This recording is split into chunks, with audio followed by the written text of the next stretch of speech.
Hi friends, welcome back. Friends, ಇವತ್ತು ಶುಕ್ರವಾರ ಬೆಳಗ್ಗೆ ಲಾಗು. ಇವತ್ತು ಟಿಫನಿಂದ ಶುರು ಮಾಡಿದ್ದೀನಿ. ನಾನು 2 ಡೇಸಿಂದ ವೀಡಿಯೋನೇ ಮಾಡಿರಲಿಲ್ಲ. ಋತುಂಗೆ ತುಂಬಾ ಜ್ವರ ಇತ್ತು. ಹಾಗೆ ಅವನಿಗೆ ಸ್ವಲ್ಪ ಸುಸ್ತು ಕಾಣಿಸ್ತಾನೆ ಇತ್ತು ಅವಾಗವಾಗ. ಜ್ವರ ಮತ್ತು ಸುಸ್ತು ಅಂತಲೇ ಇದ್ದ.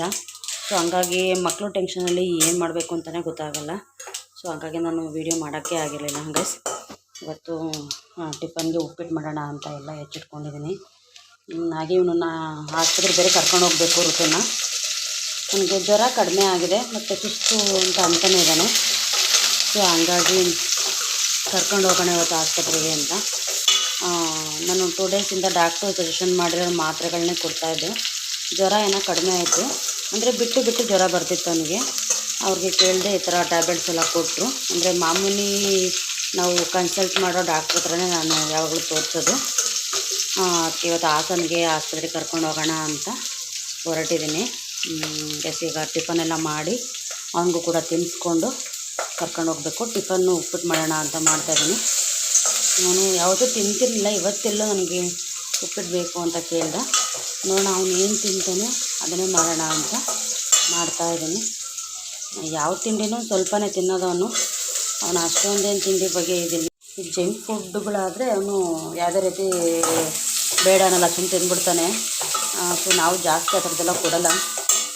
ಒನ್ ಟೈಮ್ ಬೇಗ ಅವನು ಕಾಯಿಲೆ ಮಲ್ಕೊಂಬಿಡ್ತಾನೆ. ಸೊ ಹಾಗಾಗಿ ನಾವು ಕೂಡ ತುಂಬಾ ಕಡಿಮೆ ಆ ಥರದ್ದೆಲ್ಲ ಕೊಡೋದು. ಮನೆಯಲ್ಲೇ ಸಾಮಾನ್ಯವಾಗಿ ಎಲ್ಲ ಥರದ ಸ್ನ್ಯಾಕ್ಸ್ ನಾನು ಮಾಡ್ತಿರ್ತೀನಿ. ಗೋಬಿ ಆಗಿರ್ಬೋದು, ಪಾನಿಪುರಿ ಆಗಿರ್ಬೋದು, ಅದರಲ್ಲಿ ನಾನು ಮನೇಲೇ ಮಾಡ್ತಿರ್ತೀನಿ ಆವಾಗವಾಗ. ಸೊ ಅಷ್ಟೊಂದು ಕೊಡೋಲ್ಲ. ಆದರೆ ಅದರಲ್ಲೂ ಮಧ್ಯದಲ್ಲಿ ಒಂದೊಂದು ಟೈಮ್ ಅವನು ಹೊರಗಡೆ ಕ್ಲಾಸಿಂದ ಬರ್ಬೇಕಾದ್ರೆ ಅಪ್ಪನಾದ್ರೂ ತಿನ್ಕೊಂಬಂದ್ಬಿಡ್ತಾನೆ. ಗೈಸ್, ನಾನು ಹೊರಟ ಮೇಲೆ ನಿಮಗೆ ವಿಡಿಯೋನ ಕಂಟಿನ್ಯೂ ಮಾಡ್ತೀನಿ. ಫ್ರೆಂಡ್ಸ್, ಬಂದ್ವಿ ಹಾಸನ್ಗೆ. ಹಾಸನ್ ಡೈರಿ ಸರ್ಕಲ್ ಹತ್ರ ಇದ್ದೀವಿ ಈಗ. ಸ್ನೇಹಿತರೆ, ನಾವು ಬಂದಿರೋದು ಬಸ್ಸಲ್ಲಿ. ಸಾಮಾನ್ಯ ನಾನು ಬಸ್ಸಲ್ಲೇ ಓಡಾಡೋದು. ಋತುನೆಲ್ಲ ಕರ್ಕೊಂಡು ಬಂದರೆ, ನಮ್ಮನೆಯವ್ರು ಏನಾದ್ರು ಬಂದರೆ ಅವರು ಕಾರಲ್ಲಿ ಅಥವಾ ಬೈಕಲ್ಲಿ ಬಂದುಬಿಡ್ತಾರೆ. ಸೊ ನಾನೇ ಅವ್ರನ್ನ ಜಾಸ್ತಿ ಕರ್ಕೊಂಬರೋದು. ನಮಗೆ ಬಸ್ಸಿನ ವ್ಯವಸ್ಥೆ ಚೆನ್ನಾಗಿದೆ. ಬಸ್ ಚೇಂಜ್ ಮಾಡಬೇಕು ಅನ್ನೋ ಥರ ಏನಿಲ್ಲ. ಡೈರೆಕ್ಟ್ ಬಸ್ ಇದೆ ಅರಸೀಕೆರೆ ಟು ಹಾಸನ್ನು. ಗೈಸ್, ಹಾಸ್ಪಿಟ್ಲಿಗೆ ಬಂದೆ. ಈಗ ಬ್ಲಡ್ ಕೊಟ್ಟಿದ್ದೀನಿ. ನೋಡ್ತಿರೋ ಸುಮ್ಮನೆ ಅವ್ನು ಕೂತಿದ್ದಾನೆ. ಬೇರೆ ಮಕ್ಕಳೆಲ್ಲ ಕಿರ್ಚಾಡ್ತಿದ್ದು. ಗೈಸ್, ಬಂದಿದ್ದೀವಿ. ಋತುಂದು ಬ್ಲಡ್ ಕೊಟ್ಟಾಗಿದೆ. ನೋಡ್ತಾ ಇರ್ಬೋದು. ಪೇಷಂಟ್ ಕೂತ್ಬಿಟ್ಟಿದ್ದಾರೆ. ಅದೇ ರಿಪೋರ್ಟ್ ಬರೋದಕ್ಕೆ ಟೈಮ್ ಆಗುತ್ತೆ ಅಂತ ನಮಗೆ ವೆಯ್ಟಿಂಗಲ್ಲಿ ಇಟ್ಟಿದ್ದಾರೆ. ಅಂದರೆ ಒಂದು 3 hour ಆಗುತ್ತೆ CBC ಟೆಸ್ಟು. ಸೊ ಹಂಗಾಗಿ ವೆಯ್ಟ್ ಮಾಡ್ತಾಯಿದ್ದೀವಿ. ಅವನಿಗೆ ಅಲ್ಲಿ ಮನೇಲಿ ಟಿಫನ್ ಮಾಡು ಅಂದರೆ ಮಾಡಲಿಲ್ಲ. ಇಲ್ಲಿ ಬಂದ ತಕ್ಷಣ ಹೊಟ್ಟೆ ಹಸು ಅಂತಿದ್ದಾನೆ. ಈಗ ಹೊರಗಡೆ ಏನಾದರೂ ಕೊಡಿಸ್ಬೇಕು. ನೋಡೋಣ ಏನು ತಿಂತಾನೆ. ಏನು ತಿಂತಿರುತ್ತೆ? ಏನೋ ಒಂದು ಕೊಡ್ಸೋಣಂತೆ. ಏನು ಕೊಡ್ಸೋಣ? ಹೌದಾ, ₹1 ಚಾಕ್ಲೇಟ್ ಕೊಡಿಸ್ತೀನಿ. ಇಲ್ಲ, ಅದೇ ಕೊಡ್ತೀನಿ.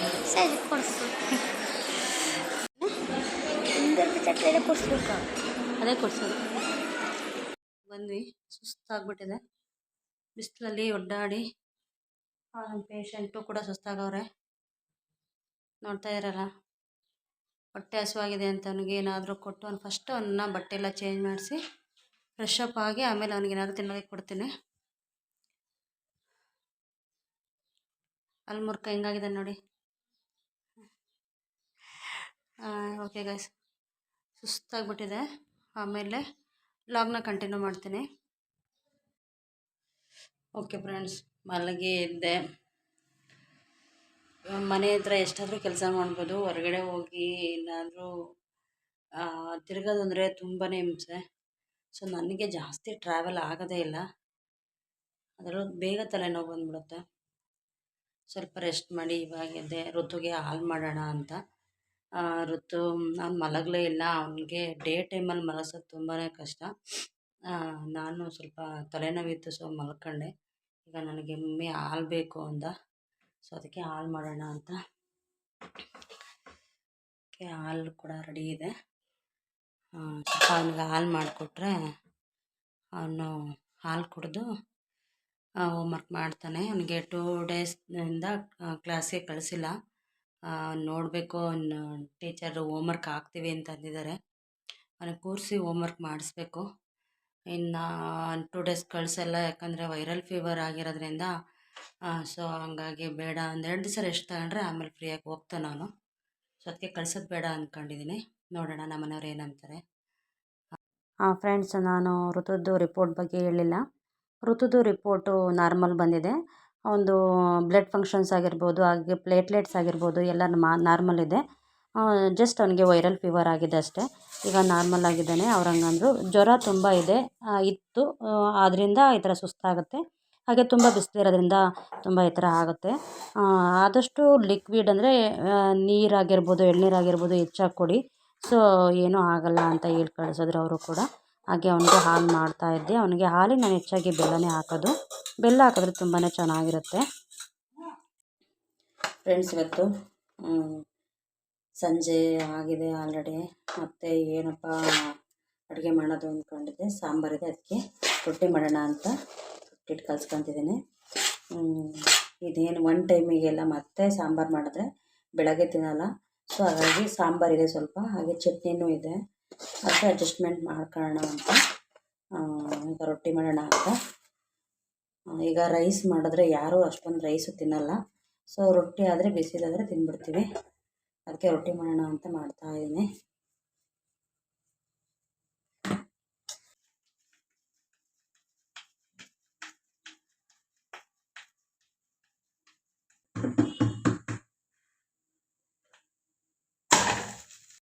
ರೊಟ್ಟಿ ತಿನ್ನೋಣ.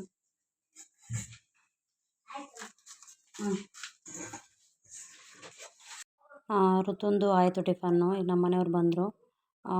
ಬಿಸಿ ರೊಟ್ಟಿ ಮಾಡಿಕೊಟ್ಟೆ. ಅವರು ಕೂಡ ತಿಂತಾ ಕೂತಿದ್ದಾರೆ. ಇನ್ನು ನಮ್ಮ ಮನೆಯವ್ರದ್ದು ಮುಗೀತು. ನಾನು ಒಬ್ಬಳೇ ಬಾಕಿ ಇದ್ದಿದ್ದು. ಸೊ ಹಾಗಾಗಿ ಬಿಸಿ ರೊಟ್ಟಿ ಮಾಡಿಕೊಂಡೆ. ಫ್ರೆಂಡ್ಸ್, ಈಗ ಆಲ್ಮೋಸ್ಟ್ ಎಲ್ಲರದ್ದು ಊಟ ಆಯಿತು. ನಂದು, ಋತುದು, ನಮ್ಮ ಮನೆಯವ್ರದ್ದು ಎಲ್ಲ.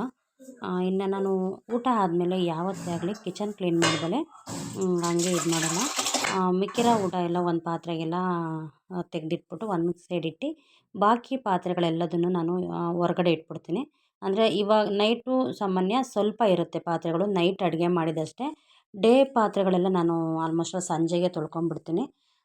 ಪಾತ್ರೆಗಳೆಲ್ಲ ಹೊರಗಡೆ ಇಟ್ಟು ಕಿಚನ್ನ ನೀಟಾಗಿ ಕ್ಲೀನ್ ಮಾಡ್ಕೊತೀನಿ. ಕಿಚನ್ನ ಕ್ಲೀನ್ ಮಾಡ್ಕೊಳ್ಳಿಲ್ಲ ಅಂದರೆ ಬೆಳಗ್ಗೆ ಬೇಗ ಇದು ನಮಗೆ ಟಿಫನ್ ಮಾಡೋದಕ್ಕೆ ಮತ್ತು ಹಿಂಸೆ ಆಗುತ್ತೆ. ಯಾಕೆಂದರೆ ನನಗೆ 7:30ಗೆಲ್ಲ ಟಿಫನ್ ರೆಡಿ ಇರಬೇಕು. ಸೊ ಮತ್ತು ಪಾತ್ರೆ ಎಲ್ಲ ತೊಳ್ಕೊಂಡು ಕಿಚನ್ ಕ್ಲೀನ್ ಮಾಡ್ಕೊಂಡು ತಿಂಡಿ ಶುರು ಮಾಡೋ ಹೊತ್ತಿಗೆ ಕತ್ಲೆ ಆಗಿ ಲೇಟಾಗಿ ಹೋಗ್ಬಿಡುತ್ತೆ. ಸೊ ಹಾಗಾಗಿ ನಾನು ಕಿಚನ್ನ ಕ್ಲೀನ್ ಮಾಡಿದ್ರೆ ನೈಟು ಮಲಗಲ್ಲ. ಯಾರೇ ಆದರೂ ಅಷ್ಟೇ ನೈಟು ಕಿಚನ್ನ ಕ್ಲೀನ್ ಮಾಡಿ ಅದು ಹೆಣ್ಮಕ್ಳ ಲಕ್ಷಣ. ಮನೇನ ಆದಷ್ಟು ನಾವೆಷ್ಟು ಕ್ಲೀನಾಗಿ ಇಟ್ಕೊತೀವಿ ಅಷ್ಟು ಮನೆಗೆ ಒಳ್ಳೆ ಕಳೆ ಬರುತ್ತೆ. ಹಾಗೆ ಮನೆಯಲ್ಲಿ ಲಕ್ಷ್ಮಿ ಕಳೆ ಇರುತ್ತೆ. ಗೈಸ್, ನೋಡ್ತಿರ್ಬೋದು ಋತುನ್ ತರಲೆನ. ಅವನು ಯಾವಾಗಲೂ ಅಷ್ಟೇ ವೀಡಿಯೋ ಮಾಡ್ತಿದ್ರೆ ಈ ಥರ ಮಧ್ಯೆ ಮಧ್ಯೆ ಬಂದು ತರಲೆ ಮಾಡ್ತಿರ್ತಾನೆ. ಚಿಕ್ಕವನಲ್ವಾ, ನಾವೇನು ಹೇಳಿದ್ರು ಅವನು ತಲೆಗೆ ಅಷ್ಟೇ ತೊಗೊಳೋದು, ಎಷ್ಟು ಬೇಕು ಅಷ್ಟೇ ತೊಗೊಳೋದು. ಅವ್ನಿಗೇನೋ ಒಂಥರ ಕ್ಯಾಮ್ರಾ ಮುಂದೆ ನಿಂತ್ಕೊಳ್ಳೋದು ಅಂದರೆ ತುಂಬಾ ಇಷ್ಟ. ಗೈಸ್, ಇನ್ನು ಆಲ್ಮೋಸ್ಟ್ ಅಲ್ಲಿ ಕೆಲಸ ಎಲ್ಲ ಮುಗೀತು. ಇನ್ನು ಪಾತ್ರೆಗಳೆಲ್ಲ ನಾನು ಸ್ವಲ್ಪ ಜೋಡಿಸ್ಕೊಂಡ್ಬಿಡ್ತೀನಿ. ಪಾತ್ರೆ ತೊಳೆದಿರೋದನ್ನ ನಾನು ನೀಟಾಗಿ ಒರೆಸಿ ಒಂದು ಕಡೆ ಇಟ್ಕೊಂಡಿರ್ತೀನಿ. ನೈಟ್ ಎಲ್ಲ ಮತ್ತೆ ಎಲ್ಲ ರ್ಯಾಕ್ಗಳಿಗೆ ಹಾಕ್ಕೊಂಡು ನನಗೆ ಕಿಚನ್ಗೆ ಮತ್ತು ಮಾರ್ನಿಂಗು ಟಿಫನ್ಗೆ ಏನು ಬೇಕೋ ಅಷ್ಟು ಮಾತ್ರ ಪಾತ್ರೆಗಳನ್ನ ಔಟ್ಸೈಡ್ ಇಟ್ಕೊಂಡಿರ್ತೀನಿ. ಹಾಗೆ ನಾನು ನೈಟು ಮಲಗಬೇಕಾದ್ರೆ ಆಲ್ಮೋಸ್ಟ್ ಅಲ್ಲೆಲ್ಲ ಕೆಲಸ ಮುಗಿಸಿ ಮತ್ತು ಬೆಳಗಿನ ಟಿಫನ್ಗೆ ತಯಾರಿ ಮಾಡಿಟ್ಟು ಮಲ್ಕೊಳೋದು. ಹಾಗಾಗಿ ನಾನು ಈ ದಿನನ ಇಷ್ಟು ಕಳೆದಿದ್ದೀನಿ. ನೀವೆಲ್ಲ ಹೇಗೆ ಕಳೀತೀರ ಅಂತ ನನಗೆ ಕಮೆಂಟ್ ಮೂಲಕ ತಿಳಿಸಿ.